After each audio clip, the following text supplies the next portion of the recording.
What's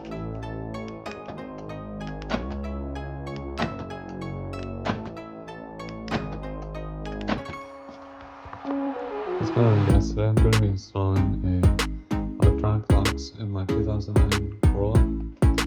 This is the kit I bought. I ordered it from Amazon. It was about $30, and it pretty much comes with everything you need. This is all the wiring for it. Then it comes with 4 actuators, the module for the key fobs, and then it comes with 2 key fobs. But when I was looking up people doing this, I noticed that the Corolla has different types of cables. It's not an actual rod, so it's a cable that you have to connect to when you connect all your actuators to. So there's going to be some more stuff I needed to get, which I also ordered from Amazon. Ordered these, there's a special clip that hooks onto the cable, and then I also got some 12-volt fuse taps, so I'm not exactly sure what I'm going to tap in for power. So let's get started. So first up, I'm going to start by removing the driver's side door panel. First you need to remove the window lever, which there's like a C-clip behind this plastic. All you gotta do is pretty much just push it back. I'm going to be using pretty much just like a hook tool, just to be able to get it out and then pull it out. And then the rest should just snap out with clips, and then pop it off this. And that's just how I want the clips as well. So this is what the clip's gonna look like. It is right behind the handle here. And then once you get this off, you should be able to just pull it over. And just a little plastic cover. This should just go onto it.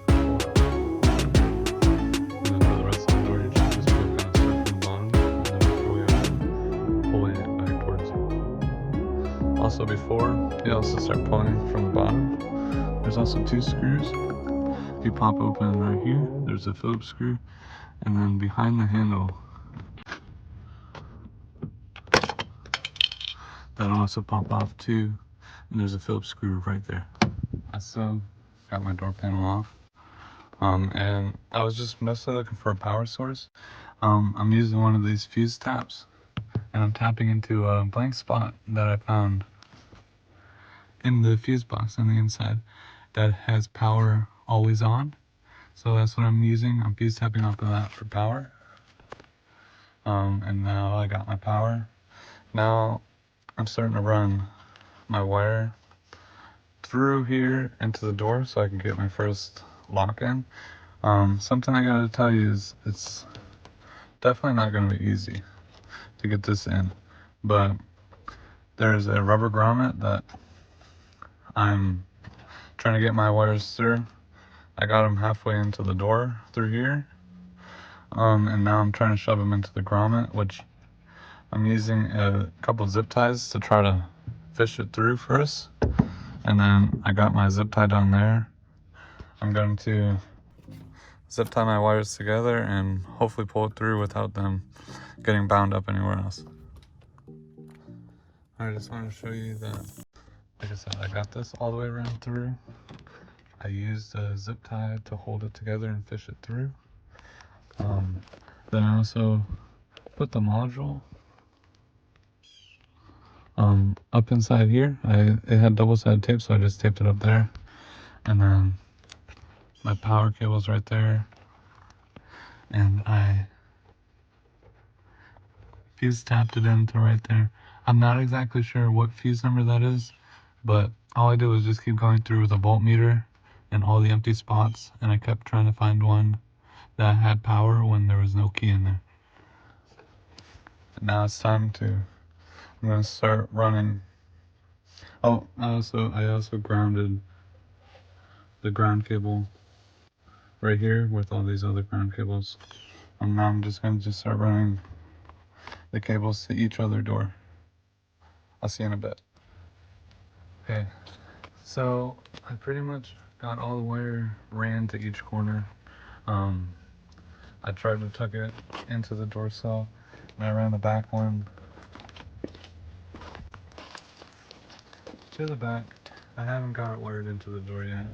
And then same with the front one. I actually wired to the door that I showed you earlier. And then the other two, I'm gonna push them up here. I just ran them under. I had to remove this little plastic piece that was up over there, and there's another one on the other side. And then I ran the two sets of wires for the passenger doors.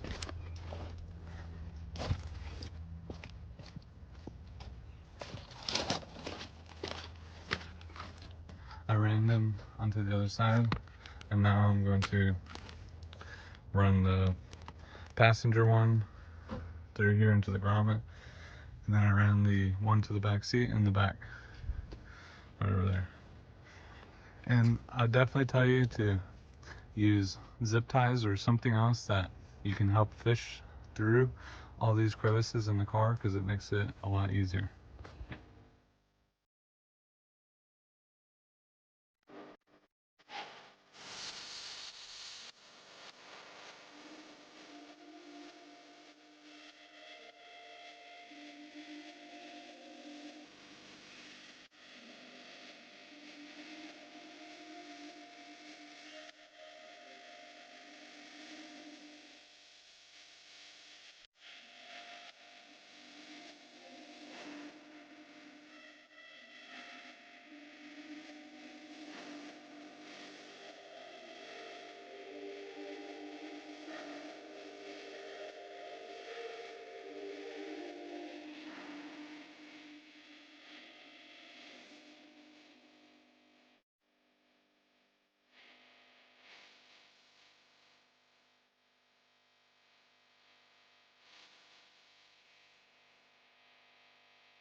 Alright, so I pretty much got all the wiring all cleaned up, like underneath the driver's side and also on the passenger side. Pretty much all I gotta do is put these, mount these actuators onto the door somewhere. But it's getting dark outside and it keeps raining on and off, so I'm gonna finish this up tomorrow. See you then. Okay, so I've been messing with this driver door for a little bit. I'm pretty sure I finally got it. This is a bracket I was talking about that I had to order separately. What that does is it kind of encases the cable, so that way it can hold still while the inside wire can move, because that's what actually moves when you unlock and lock the door. Yeah, it took me a little while. I tried several different hole locations and everything, and I got about an extra 5 holes in the door. But something I did find out was put the door handle where it should be mounted when the door panel's on, because when I didn't have that lined up, nothing was working when I thought it was going to. So just a heads up. Now I'm gonna start working on the other doors now. So I'm starting on the passenger door now. I got it mounted with the screw that goes through it when the door panel's on. And so that way I know the right location where the handle goes. And now I found a good location to mount this bracket. And so I drilled 2 holes. I'm gonna mount this, and then between that, you're gonna cut off this like rubber housing, rubber seal around this cable. And then there's also like a braided cable underneath that. You gotta cut that away too, so that way you can get to the, there's a single piece of like steel rod that goes through here. And that's actually what moves back and forth when you unlock and lock the door. So you gotta uncover that so you can mount the clip onto that. So I got the bracket mounted now, and I started to take apart this cable. And so I just wanted to show you what it looked like. There's a bunch of these small, little tiny wires that we gotta cut, and then we gotta get to the big wire underneath it. So I would just say take your time. I'm using like little wire snips that I'm just kind of like pulling them away and then snipping the wire off. You do not want to cut that main wire, because otherwise then you'll lose wire locks. And in the other kit that we bought, it comes with this U-channel type stuff to put into these other little brackets. That way when you put these set screws in there, it'll clamp onto that U-channel and then clamp over this, so that way it'll squeeze onto that bar. And also it comes with 2 of these little, like, I don't want to call them C-clips, but they're like snap clips or something, that will go inside of here and then snap to the bracket, so that way it'll hold the wire in place, so that way it won't move when you're actuating the lock back and forth.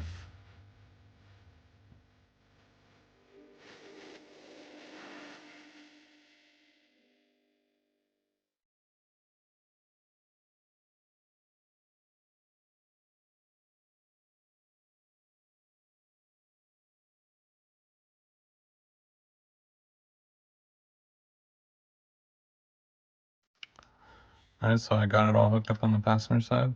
So when I hit lock, lock, unlock, lock, unlock, lock. So now we'll just clean up all the wiring and then put the door panel on, and we should be all good. Alright, so pretty much I got the front 2 doors done. And here's the key fob. You just press unlock, lock the door, press lock, locks. That works for the passenger side as well. Just lock it now, and unlock. We're all good to go. One thing I forgot to mention to you guys with the system, I got everything all ran and everything, but it came with a orange wire, or what they call ember, and then purple wires, which these, I haven't hooked anything up yet because I'm gonna have to go get more wire. But the 2 purple wires go to your turn signals, and then the orange wire is for trunk release, if you want to add that too, because on the key fob I have a trunk release button. So I'll probably, if you guys want to see it, just like the video and subscribe, and I'll be doing another video on installing the trunk one, and then the lights and the 2 rear doors. So thank you, I'll see you then.